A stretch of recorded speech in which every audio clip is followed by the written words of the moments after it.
Welcome everyone to the Row by Row Garden Show, the best dadgum gardening show on the radio and the internet as well. We got Mama Hoss in the house. And we're talking about fall garden. Look at the harvest off the fall garden. You know, we preach it. We preach it all the time, but we're showing the bounty today. Mm-hmm. And there's still some more in the garden. Oh, heck yeah. You know, here it is, the end of the year. And we are blessed to have all of this come out of our garden at this time of the year. And folks up north getting a little jealous. Mm-hmm. But us in the south, we can pretty much grow year round. And I mean, look at the bounty we have going on here. We've been doing some good eating. We've been doing some good eating. We've been getting some things done over the last few days. Yeah, got that garden shed cleaned up. You know, I preached to y'all last week about getting out there and getting some stuff done. Well, it motivated myself. Over the holidays, I found time to get out there and get my garden shed cleaned up and get it organized. So thank y'all for that.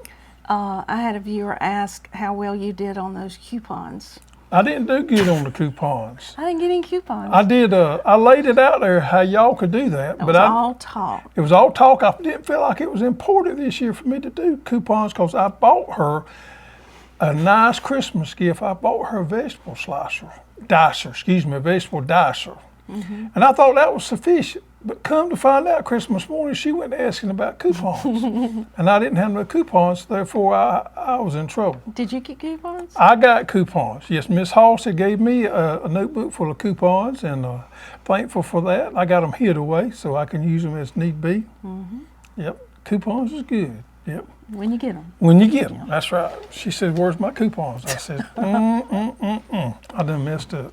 But you did get a nice food dicer. Yeah, I did. What better Christmas gift than a food dicer? I thought to myself, Miss Hall's gonna love her some food dicer. I got one of them that you can put your onions in. It's a restaurant quality, and you can pull it down, and it just dices them up. Boom, boom. I have to demonstrate it. Yeah. So we're going to talk about, on this garden show, we're going to talk about fall gardening somewhat, but I want y'all to stay tuned because we're going to talk about how much garden you need to plant. This is a very interesting subject to me. It's something I've given a lot of thought about over the years. How much to feed your family? And we're going to talk about that, so make sure you stay tuned about that. First of all, we're going to go over what's growing in our fall garden, our winter harvest. And we're doing this so that we can inspire you to grow those fall gardens. You know, we preach it and we preach it all the time. Got to plant these fall gardens so they're so easy to grow, and it is so nice to have your food growing all winter long. So that's what we're going to go over, and we're going to show you what we got growing in our garden. Then we're going to show them how to make some sauerkraut. We got a great show. Mm-hmm. So you know what? Our winter garden is not as big as our summer garden is. I have my garden, which is about 1,800 square feet, and you've got your raised beds, which is about 200 square feet. So everything that we're showing you came off a 2,000 square foot garden spot.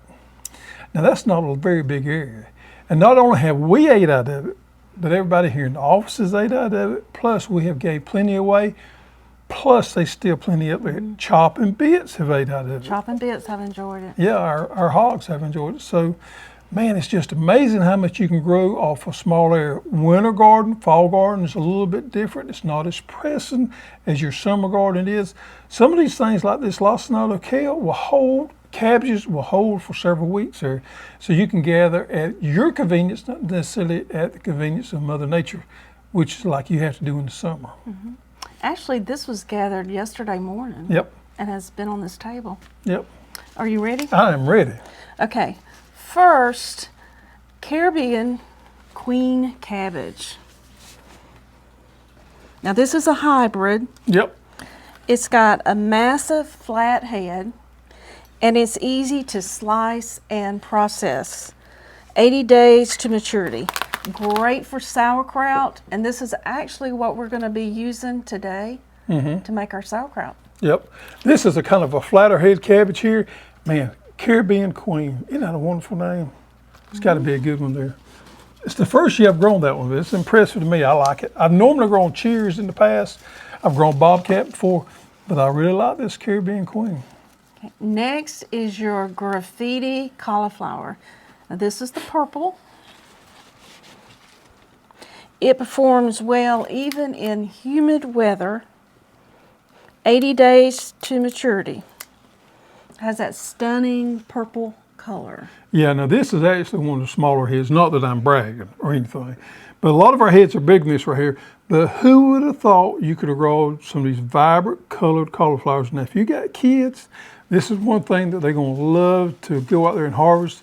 You can make this very entertaining to cook it for them and let them try this purple cauliflower. I mean, ain't it pretty? That's gorgeous.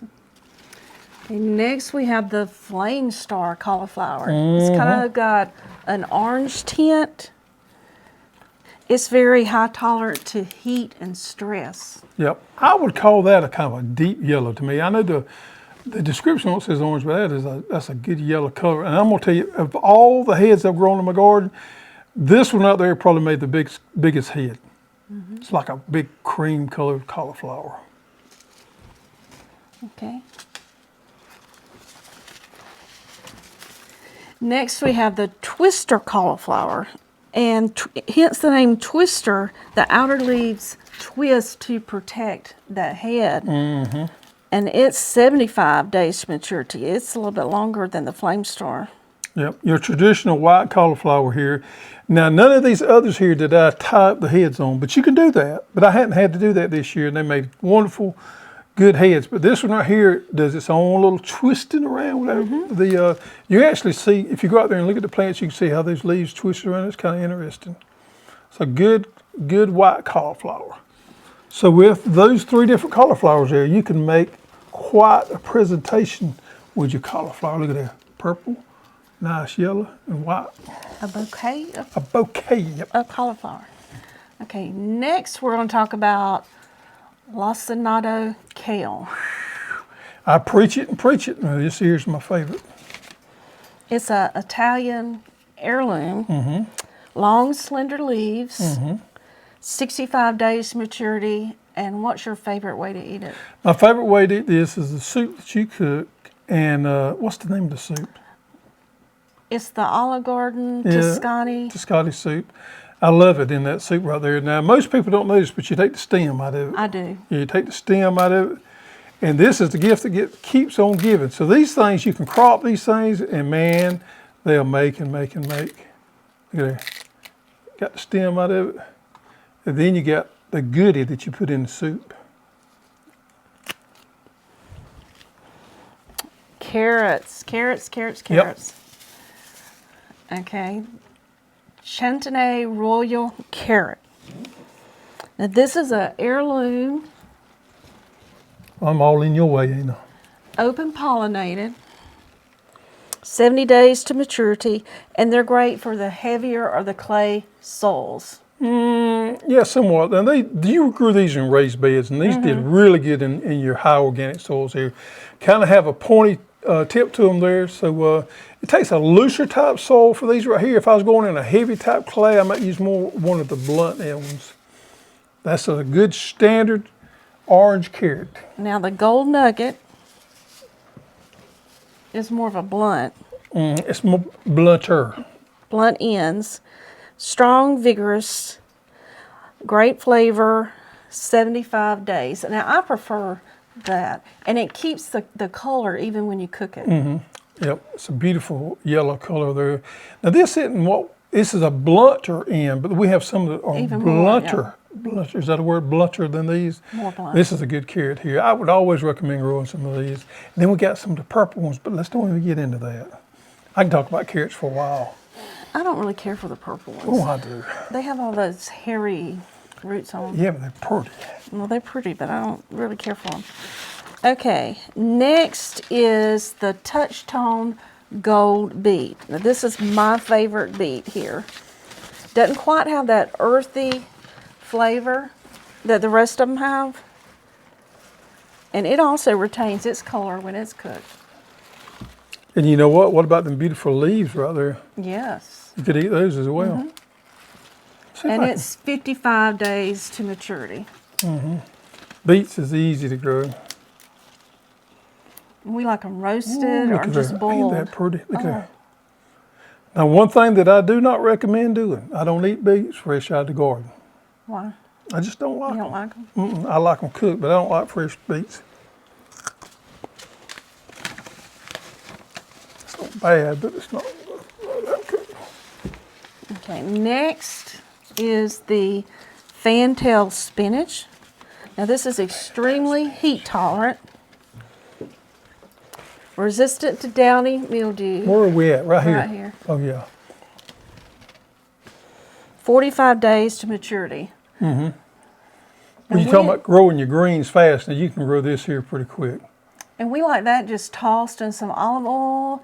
I made some spinach dip, a salad. Now, we'll cook this with the stems in it. Yeah. Now, the big part, we love to take that out right there. That right there, we just stir fry that down. This fantail makes a good sized leaf there. And you can pick it small or big. It's what's great Or you about could it. eat it in salad. All top turnips. Right here. Look at there. We just had a mess of these the other night. Ain't they pretty? It's 50 days to maturity. And then these do not have roots. Don't have roots. So if you don't like the roots, don't grow the roots. Just grow the tops. Hence the all top turnip. And you can cut them multiple times. Yep. They Even come chops back. and bits like those. Yeah, their favorite is the cabbage. though. Yep. Savannah mustard. Mustard's got a little bit lighter green color there than the turnip does. Man, these things started out with a different shaped leaf. The more they grew, they just looked like more of a traditional mustard. But it makes a smaller leaf in general than the old broadleaf mustard does. Fast growing. Yep, And you can harvest those as baby greens or wait till they get full too. yep, And they also are the cut and come again they type. are.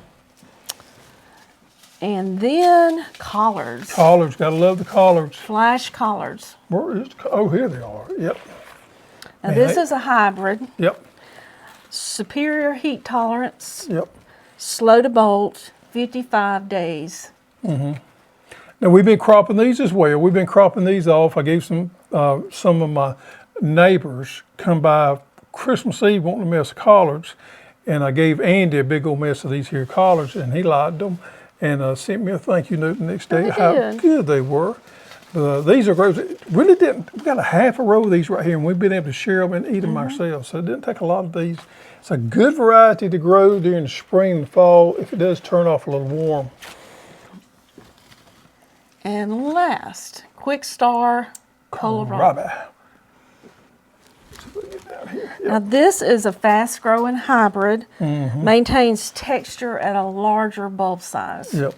That's about as big as they get right there. And that one should have been eaten about 2 weeks ago. And Quick Star is 35 days to maturity. Man, it's quick. Very quick. Hence the quick star. Hence the Quick Star. Yep. And I think that's it. Let's talk about the onions. Yeah, we We've got a taken few. them Now the before. onions are not in our 2,000 square foot. That's part of our seed crop that we've been digging into, eating a little bit after our nested onions. We got a pretty good spot of those, but it doesn't really take that big of an area for those as well. And you can have onions for Thanksgiving and Christmas, and to go in those dressings and those dishes that you have. Very good. We also have, I didn't have any to bring because we ate them all, some English peas. Sugar prints. Yep. In fact, we just finished those up today. lunch, Yep. Okay, folks. So you know what, Sheila? Think about this right here. We got all this right here that come out of a garden. We got plenty left. And we're talking about 2,000 square foot. Now we put a little work into it. We put a little money into it. But we got all this food. Now just today, I seen where we had a food outbreak in lettuce on listeria. Is that correct? 13 states have banned lettuce from the grocery store. This is pre-packed. It's killed some people out there, which is terrible. It's an awful thing that people have died from eating lettuce. But these foodborne bacteria, these pathogens, I guess is the best way to put it, are dangerous. And that is just another reason why you want to grow your own food. No doubt in our mind, we know this is safe. We know exactly what's been put on it. We've handled it with our own hands. You harvested every bit of this right here. So we don't worry about, who harvested our food. We know it was safe. And we know what was put on it, how it was grown. So it is a great thing when you can grow your own food, feel comfortable about what you're eating and proud of what you're eating. So stay tuned, folks. We got a little more coming up. Boom, and just like that, we were back. Boy, I cleaned off that table quick, didn't I? You did. You left a little bit over there. That's okay. All right, so we're going to do a couple things. We're going to make some sauerkraut. So we got some of this cabbage left over. This Caribbean queen. Is it Caribbean or Caribbean queen? Whatever you want. Whatever you want to call it. Anyhow, we got this good cabbage variety. We love sauerkraut. So Miss Hoss is going to be making some sauerkraut. While I go over some new varieties there. And I'm going to kind of let her explain to you how she's going to do this right here. I've done it before, but I got a feeling hers is going to turn out better than mine. You know, I have never done it. Really? Never. Well, I have, and I made a mess of it. Let me tell you why. You put too much salt in it. I did put too much salt. As you're going to expand upon, one of the main things is to measure out your salt. Weigh your cabbage. Weigh your cabbage and weigh your salt. I did not do that. Being the man in me, I thought I could eyeball it and get it about right, and I made a mess. I didn't got it way too salty. So one thing I will tell you, sauerkraut is really easy to make, and it's enjoyable, and it'll last for a decent amount. Yeah. But you want to measure out your salt. You want to weigh your salt, and you want to weigh it proportionally to how much cabbage you got. That way you're successful and you haven't wasted a good cabbage and a good bit of salt. Now, people have used fermenting for centuries as a way of preserving your food. What's good about the fermenting is the process is called lacto fermentation. Mm-hmm. So this cabbage has some bacteria on it that's beneficial. And what happens is when you submerge it in brine, it converts that sugar to lactic acid, and that helps preserve it. Right. A lot of other fruits and vegetables has the same thing. This is 1 cabbage, and I weighed it, and it's 2 pounds. And the recipe says that you should use 1.5 teaspoons per pound Of salt. of salt. Just chop this up with a knife. You can use a food processor. So, 3 teaspoons of salt. You like my little salt thing I got there? I like your little salt thing. Okay.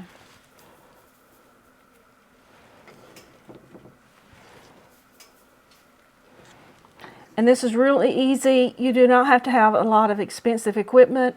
You just need your cabbage, your salt, and a container. You can use a crock, which we have, but I'm just going to use a mason jar. So there's my 3 teaspoons of salt.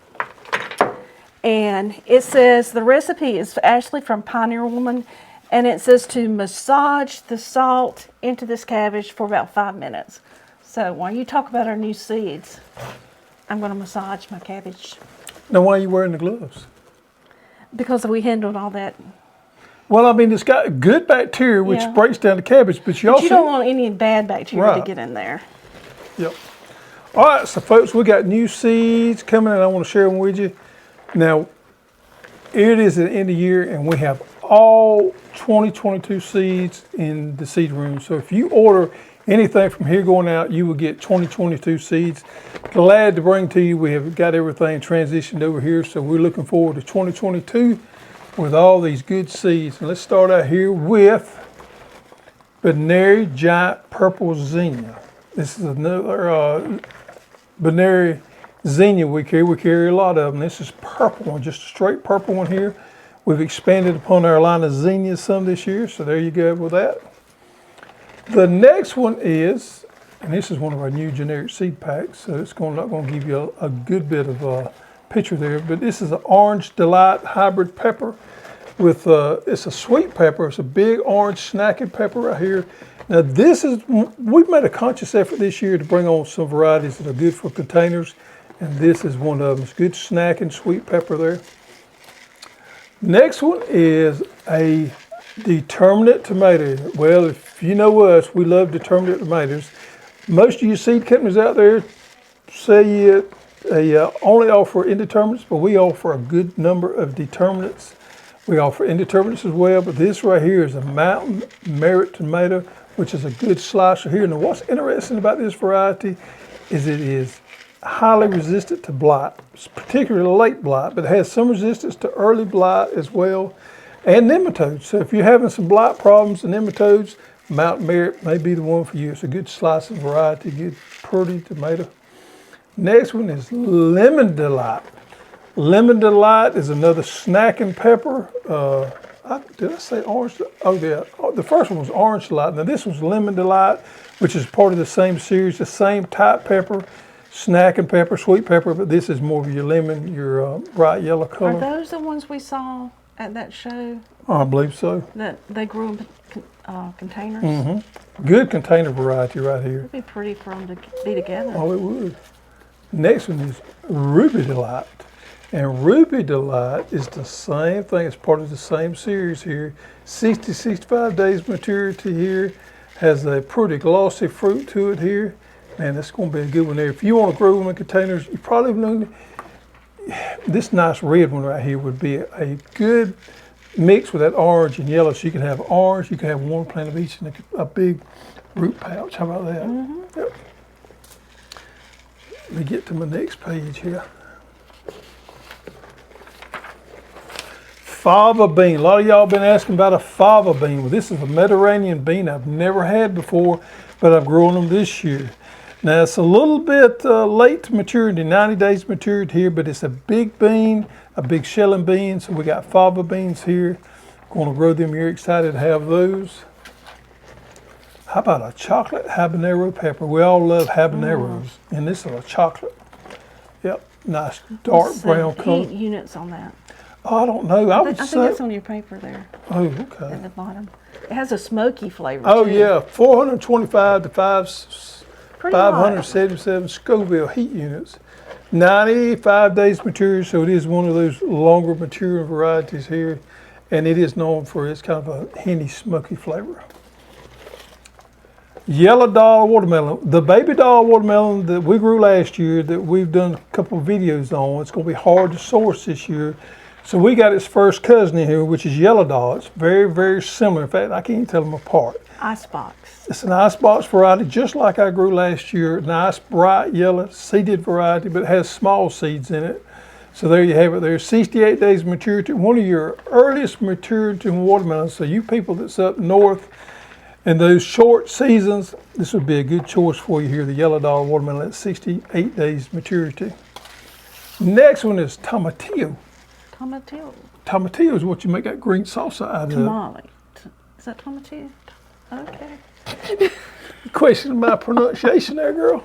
Nah. Yep, and this is what you make that green salsa out of right here. So we got that Super Vero Tomatillo. Verde, I think. Super Verde, yeah, it is Super Verde, yeah. And 60 days maturity here, so if you're into making your own salsa, things like that, so make a good addition to your kitchen garden. How about that? Yep, and that's our new varieties. Every week we're going to be bringing you some more new varieties because we're adding them on daily just about it. We're going to keep you updated on what we got new coming in. I just today have secured a couple of unique varieties that I'm excited about. It's probably going to be about 3 weeks before we get them in, but got a lot of good things going on in the seed industry. So you talked about what size garden you need for 2 people? Yeah, you know, we've done some research on that last couple of days, and we're all about wanting to know how much garden to plant. And I'll be honest with you, most of us overdo it.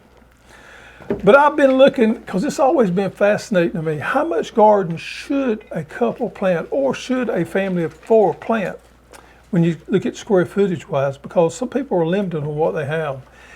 And this is a very complex situation or conversation because it's subjective to so many different conditions. How old are your children? How intense are you going to garden? What all do you want to grow and things like that? Do you want to preserve? Do you want to preserve? Do you want to can? Or do you live up north and you only have one growing season? Do you live in the south like we do and you can grow year round? So there's a lot of different factors to come into play there. But in doing this research here, I found out pretty much everything on the internet said around 200 feet of garden space per person. I disagree with that. But that's pretty much what it says. Now I think it's talking about growing and eating your own vegetables. But when I think about growing my garden, not only do I want to grow my own vegetables, but I want to grow my own fruits like watermelons.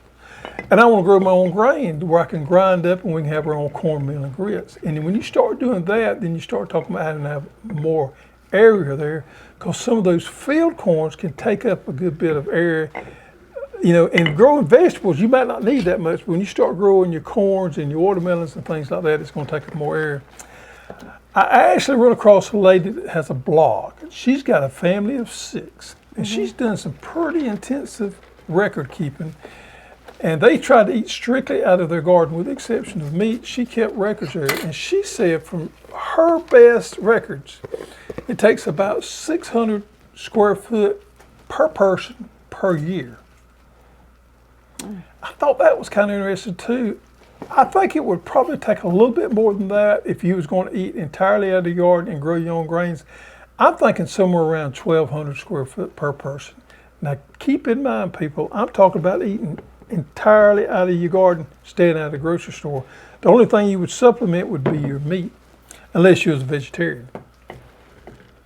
And if you're a vegetarian, you can just eat straight out of your garden. Do you know what the vegetarian's an old Indian word? What? Did you know that? It's an old No, I Indian word? didn't. Yeah. Oh. Yeah. You know what it They means? didn't eat meat? Do you know what vegetarian means in Indian language? No. Poor hunter. Okay. Thought I'd throw that out there for you. Yeah. So Okay. anyway, if you're a vegetarian, then you could probably still get by with maybe a little bit more than that. But and if anybody's done this kind of research out there, share it with us, because it's very interesting to me about how much garden you should plant. We all have a tendency to plant too much. That's just nature. I love giving it away.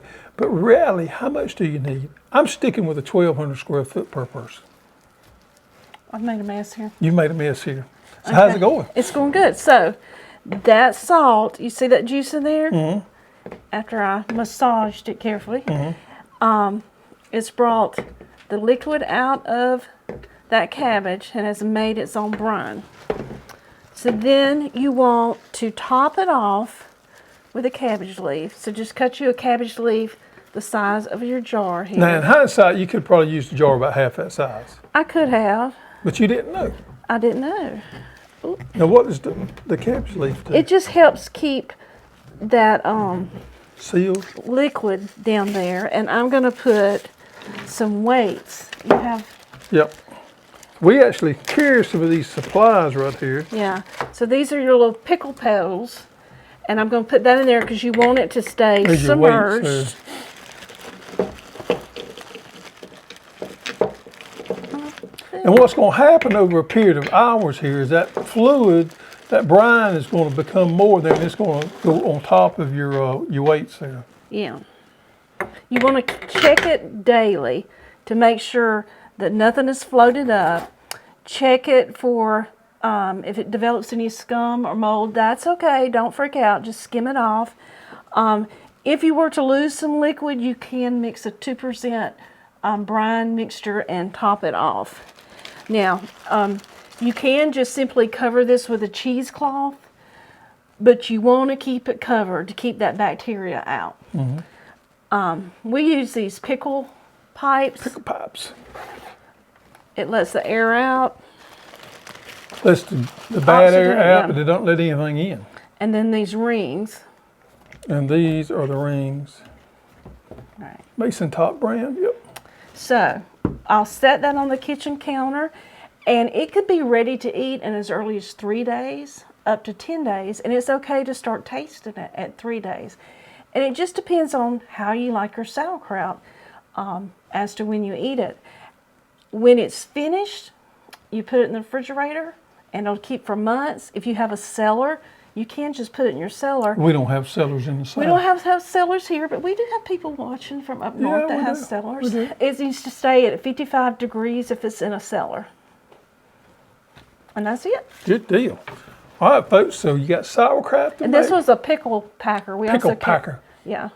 Help. You know, a lot of switch that. people on our group has been posting pictures of the cauliflower. Uh-huh. A lot of cauliflowers grown this fall, and everybody's proud of that. We should probably do something next week with cauliflower, showing how you could prepare Yeah, that. send us in your recipes and your Yeah, suggestions. if you got a good way of doing cauliflower, that'd be interesting. And let us know what you think about how much garden per person you think somebody needs to grow if they're going to eat out of the garden and stay away from the grocery store. I'm 1,200 square feet. Okay. What do you think I'm about right? Yeah. Okay. Let us know what you think there. Take your excess cabbage, make you some sauerkraut. Next week's show, we're going to be talking about what you need to be planting right now. And there are some things we've kind of been in this little lull during the holidays, but it's time to get back in your garden. And we're going to share with you what you need to be planting right now in your garden. Corny joke. All right? You forgot, didn't you? I did. What kind of stalks do you need to plant for cabbage? I never get them. I don't know. Garden hose. Not as good as my vegetarian joke. I thought it was pretty good. It's pretty good. All right, thank y'all, folks. Now it's time for you to get out there and get dirty.